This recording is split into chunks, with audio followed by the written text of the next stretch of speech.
जी के 5 सूत्र अब तक मैंने आपसे कहे, कहना है। अब इन 5 सूत्रों पर कोई भी सवाल हो तो आप पूछ सकते हैं। मैं आपको भागवत जी के 50 सूत्र बताऊंगा अगले 28 तक, अभी तक 5 बताए। कोई सवाल पूछना चाहें तो जी पूछिए, हाथ उठाइए। और मेरी विनती है भैया कोई उठ के ना जाए, प्लीज थोड़ी देर रुकिए।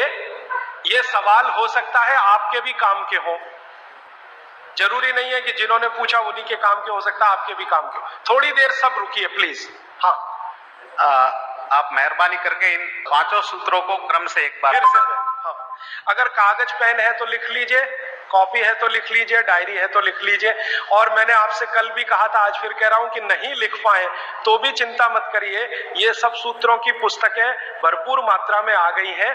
एक भाई कौन लेके आए, उनका मैं धन्यवाद देना चाहता हूं, ट्रांसपोर्ट में जाके अंजनी कुमार जी हैं, हाँ बहुत धन्यवाद आपका।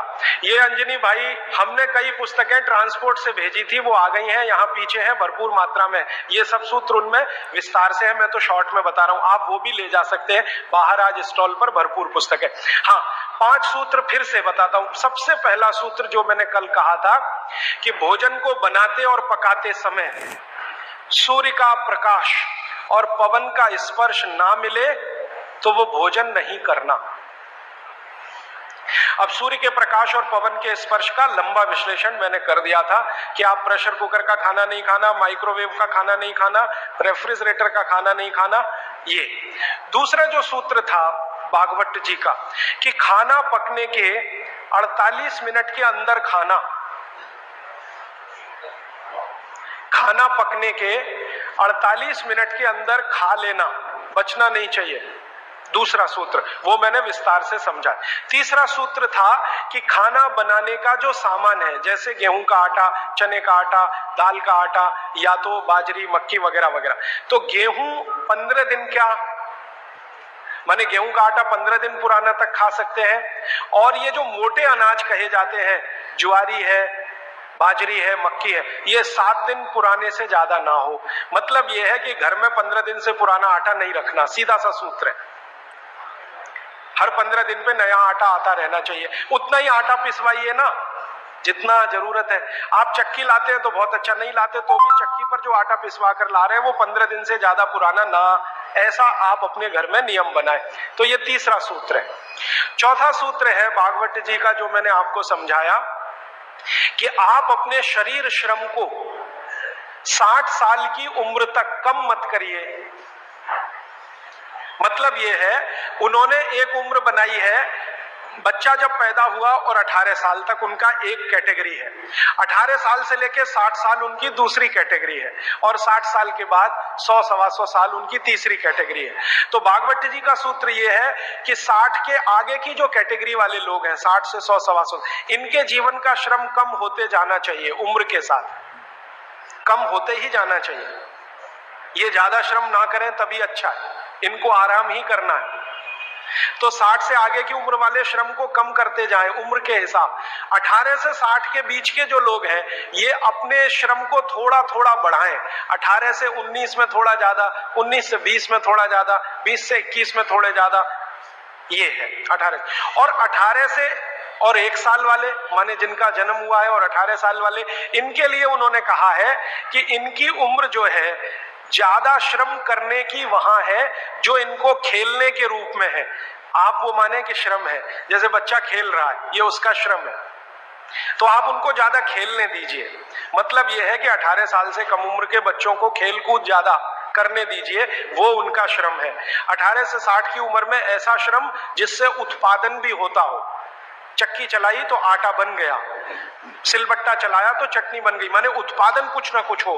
तो उत्पादक श्रम 18 से 60 के बीच में कम मत करिए, 60 के बाद इसको कम करते जाइए, और 18 से 1 साल के बीच के बच्चों को उत्पादक श्रम मत कराइए। ये है। और आखिरी सूत्र, माने आज के हिसाब से आखिरी सूत्र, कि आप अपने जीवन में तासीर का ध्यान रखिए, आबो हवा का ध्यान रखिए, वातावरण का ध्यान रखिए जहां आप रह रहे हैं। माने भौगोलिक परिस्थिति, एक शब्द में मैं अगर कहूं तो ज्योग्राफिकल कंडीशंस। तो आपकी जो आबो हवा है, इसका ध्यान रखिए। इसका ध्यान कैसे रखना, मैंने आपसे उदाहरण के रूप में कहा था कि भारत गर्म देश है और कनाडा ठंडा देश है। गर्म देश के लोगों में हमेशा वात की प्रबलता रहती है, शरीर का दोष है, अब उसको क्या करेंगे, वात की प्रबलता रहे ही, पित्त और कफ आपका हमेशा कम रहेगा। इसलिए भारत के लोगों को वात के रोग सबसे ज्यादा है। भागवत जी कहते हैं कि भारत के लोगों को लगभग 70 से 75% रोग वात के हैं, 12 से 13% लोग रोग पित्त के हैं और 10% रोग कफ के हैं। कफ के रोग हमारे यहाँ सबसे कम है, पित्त के थोड़े ज्यादा, वात के सबसे ज्यादा, क्योंकि हम गर्म जगह रहते हैं। तो आप ध्यान रखिए कि गर्म जगह में ऐसे काम मत करिए जिससे वात बढ़े। जैसे मैं आपको एक उदाहरण दूं, माफ करिएगा ये उदाहरण देते हुए, आप दौड़ लगाते हैं, रनिंग, इसमें वात सबसे ज्यादा बढ़ता है। हमारे यहां आजकल एक फैशन आया, मॉर्निंग में दौड़ो, दौड़ना नहीं है, चलना है। चलने और दौड़ने में अंतर आप समझते हैं। दौड़ने में ऊर्जा बहुत शरीर की, गर्मी बहुत शरीर की बढ़ेगी और वात को बढ़ाएगी। वात बढ़ेगा तो ये घुटने बहुत जल्दी आपके थकेंगे। आप देख लो जितने हिंदुस्तान के रनर है ना, रनर 100 मीटर दौड़ने वाले, 200 मीटर, 35 साल के बाद किसी के घुटने काम नहीं करते, सब बैठ गए। मिल्खा सिंह को मैं मिला हूं, वो कहते हैं यार उस समय जो मैं दौड़ गया ना, अब पता चल रहा है कि उसका क्या असर। परमानेंट डैमेज हो गए दोनों नी जॉइंट्स मिल्खा सिंह के। तो भारत दौड़ने वाला देश नहीं है। माने सुबह आप जाओ तो मॉर्निंग वॉक के लिए जाओ, रनिंग के लिए मत जाओ, जाओगे तो वात बढ़ेगा, बात बढ़ेगा तो तकलीफ आए। तो भागवत जी बहुत गहरी बात कह रहे हैं, जहां रहते हो वहां की आबो हवा और तासीर को ध्यान में रखो। हमारी आबो हवा गर्म है, गर्म हवा में वात बढ़ता है, ये याद रखो। तो वात बढ़े ऐसा कोई काम मत करो। और यूरोप वालों के यहाँ क्या है, कफ बहुत बढ़ता है क्योंकि ठंड है, ठंड में हमेशा कफ बढ़ता है। तो ठंडी लोग हैं, ठंडे देश हैं, ठंडा आबो हवा है, तो कफ बहुत बढ़ेगा। तो वो उसका ध्यान रखें, जो कनाडा में रहते हैं, अमेरिका में रहते हैं, कि कफ मत बढ़ने दो। अब वात ना बढ़े हमारा, कफ ना बढ़े यूरोप और अमेरिका वालों का, तो सारी दुनिया निरोगी। पित्त जो है वो सम में वैसे भी रहता है, पित्त जो है ज्यादातर सम में ही रहता है। तो ये 5वां सूत्र है। तो ये 5 सूत्र मैंने फिर से आपको बता दिए।